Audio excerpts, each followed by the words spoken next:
Welcome. Today we will be working with contour to build a landscape. This is a snapshot I took up in Idaho. I like to use my own photos to work from in order to avoid any copyright issues in the future. Today with a pencil, Sharpie, and colored pencils, I will try to make a landscape using contour lines. If you'll see, I'm using my pencil to draw the contour of the landscape. A contour is a line that follows the outline of a subject, but it emphasizes the shape and form. First, I'll start with the midground. Now, the midground usually always has something to help you understand scale that is smaller than in the foreground. You'll have a tree, a person, maybe a house in yours, but that helps you understand that things are further away. Objects may be flatter since they have less detail than in the foreground. And then this is going to be your mid-tone range. The values will be not too dark and not too light. They'll be right in the middle. Next, I'll be doing the background. This usually has the sky in it. It almost is always lighter in value than the land that you're drawing. And there is always a little bit of blue and white mixed into this area because of pushing it back further. In a landscape, it's usually going to have a blue hue to it.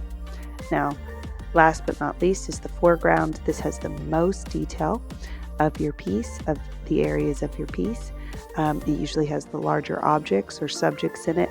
We're going to have some large trees in ours. And it's also the darkest darks. The darkest section of your painting or drawing will be in the foreground of a landscape. Once I have this all sketched out with my pencil, because you want to draw light until you have it right, then I'm going to take a Sharpie and I'm going to cover up the lines that I've drawn. Contour is showing the shape of something. So now I'm going to take my Sharpie and I'm going to start with the mid-ground. Again, that is the middle section of the piece. Some details like trees and some ideas. The back mountains are going to be included in this. But the midground is going to be those trees and details in the middle of the piece.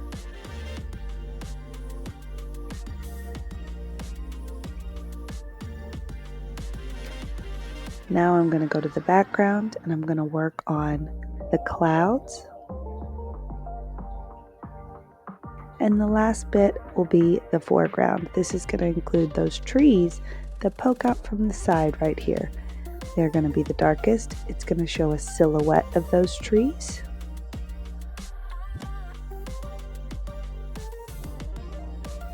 Now I'm going to go erase my pencil marks because, of course, before we color in, we always want to erase those pencil marks. Now I'm coloring in with colored pencil. The mountains in the background, usually the furthest ones back, if you look at the actual photograph, are the darkest of the mountains. So I'm going to darken those in, but they have a definite blue tone. So I took my blue colored pencil and I drew those mountains with blue first. Now, because of the color of the actual photograph, instead of going in with a bright green, I'm going to go in with a gray first, and I'm going to put in some of my tonal values with the gray before I go back over with some different colors.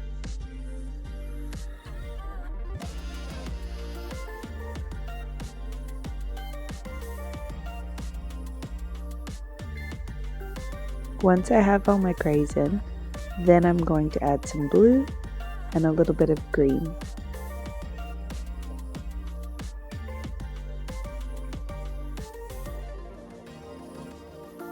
You, of course, can add different colors like purple, gray, blues, different color blues, different color greens. The background is now getting colored in. I'm using a light blue color.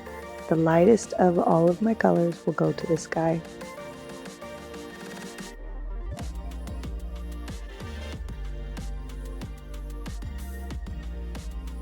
And here you are, a simple landscape that has contour lines with the midground, background, and foreground. Thanks for watching. Make it fun. Make it yours.